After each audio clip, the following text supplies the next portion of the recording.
Before 1900, the physical health of people in the world was very bad. So back then, if before 1900, if someone would say to their neighbor, "Oh yeah, we had a plague and all these people died, and my friend got a cut and got gangrene from it, lost his arm." There was very bad sanitation. They didn't understand about germs. The treatments they had, they would drill holes in people's heads and they'd use leeches, and they really had no understanding of a physical illness and what the source of physical illness was and what the cure was. So the people were dying from contaminated water, and communicable diseases were very prevalent. It was a very very difficult time looking at it from here, but for them that was just normal. They they didn't see any problem. They just figured, well, the bodies are frail, and there's a life expectancy levels are not very high, or they are what they were, and infant mortality was very very high because they used the same because they didn't know about germs. They'd use the same instruments to deliver babies as they did to work on cadavers. So back in that time, it was normal for people to die early, to be sick a lot, to have bad health. Okay? Germ theory comes around, and this is a brand new understanding of physical health. Okay? It was a brand new paradigm, a brand new foundation. And then everything was changed by that. So they started sterilizing instruments. They started paying attention to sanitation. There was the development of antibiotics. And the level of health in the world made this dramatic jump. And all of a sudden, people are living longer, and life expectancy is better, and people feel better all the time. So it was an interesting case of a normal that was pretty low in terms of people not being very healthy. And then later, there's a normal where when people are sick now, they say, wait a minute, I'm sick, I better go get treatment. People's vision for their physical health is very high. I think this is a wonderful analogy to the issue of mental well-being and mental health. Okay, because I would say that the level of mental well-being and mental health in the world, in this country as well, is very low. Why do I say that?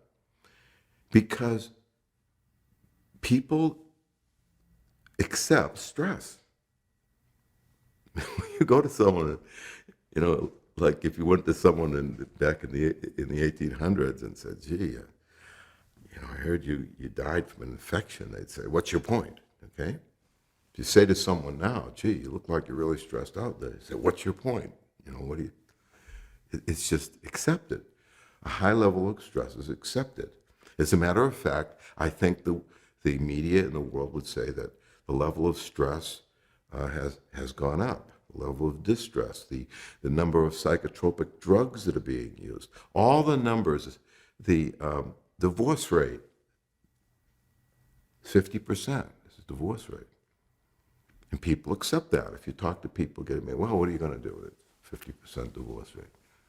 It's the same way they were back then about, being poisoned by the water that they were drinking. People say, well, that's just a reality. So people have accepted that the reality is high levels of stress and high levels of distress. And just like in the physical health area,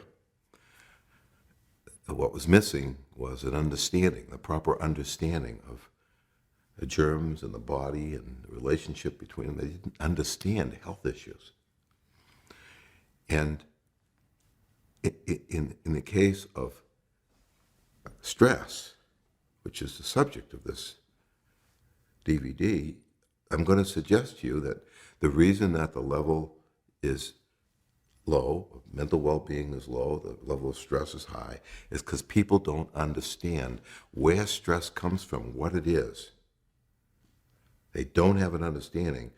And instead of drilling holes in people's heads like they did back then, they're using all these, different techniques. And because they don't understand it, they haven't been able to lower the level of stress.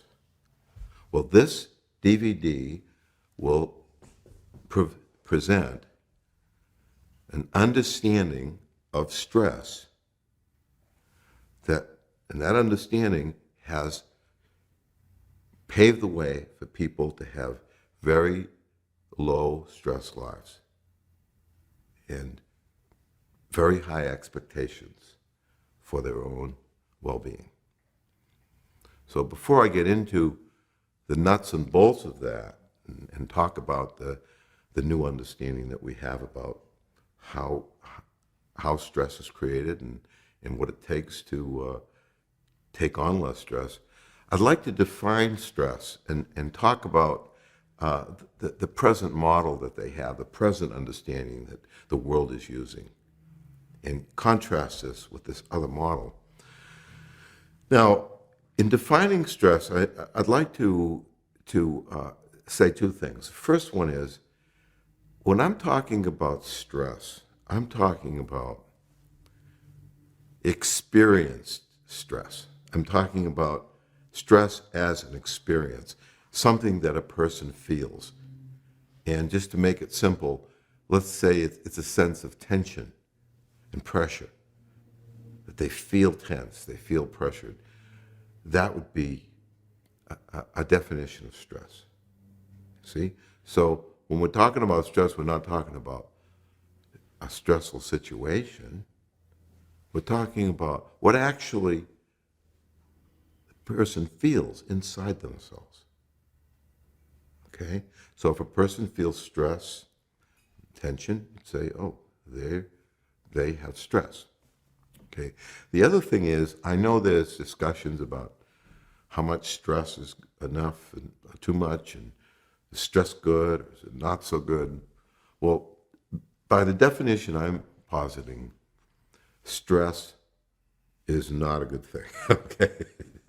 It's not, a lot of it is better than less of it, but even a little bit's not a good thing. There's no value to stress the way I'm defining it. Because if you look at people and they're tense, they don't do so well. You take a person that's going to go in to take an exam and they get tense, they don't do well. Okay? It doesn't take much tension for a person to, lose a couple of strokes in their golf swing. It doesn't take very much tension for a foul shooter in basketball to miss a shot.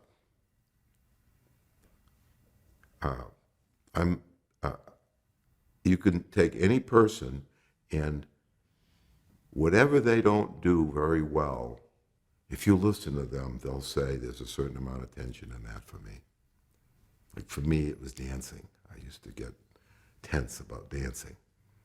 And because I was tense, I didn't think well, I didn't respond well, I was self-critical. There's a lot of things that happen to people when they get tense, and none of them are good. Not to mention the way they feel. People don't like to feel tense. So I'm defining stress as an internal experience, a feeling that you have, a feeling of pressure, a feeling of tension. And I'm saying that stress is not good for human beings the same way that colds are not good for human beings. Physical illnesses are not good for human beings. To illustrate what I mean by stress, to clarify it, I'd like to give you a metaphor that really highlights what I'm talking about. Imagine that you take a 3x5 board, You lay it on the ground and you ask people to walk over that board. Well, they're going to be skipping over it, and they're going to be doing somersaults over it. And it's nothing, and they enjoy it. It works out great. Okay? Now you take that board and you put it at 500 feet in the air. You take those same people and you ask them to walk over it. Well, all of a sudden, they're uncoordinated, they're clumsy, they're tight, they're tense, they're awkward. And you ask yourself, what happened here? You know, it's the same board. Their feet are the same size. Their body's exactly the same. Well, it's their mind. It's their thoughts. So when they're up there at 500 feet, they are thinking about how high they are, what's the consequence, and they feel this fear as a result of those thoughts. And maybe they're regretting that they went up there, and they feel that regret. And all of a sudden, all their thinking and the feelings that result interfere with their coordination with how their body is functioning. So they're having a very difficult time doing something that's actually quite easy for them. Now, occasionally, you might see someone walk across that board exactly the same as they did when it was on the ground. And if you interview them, you'll find out that it was the same to them. They didn't think about fearful thoughts and consequences and all that. And if you say to them, well, what did you think about? Well, I just thought about walking across the board. And you say to them, well, why was it so easy for you at 500 feet? And if they might say to you, well, it's the same board, it's the same feet, it's the same body, why wouldn't it be the same? Okay?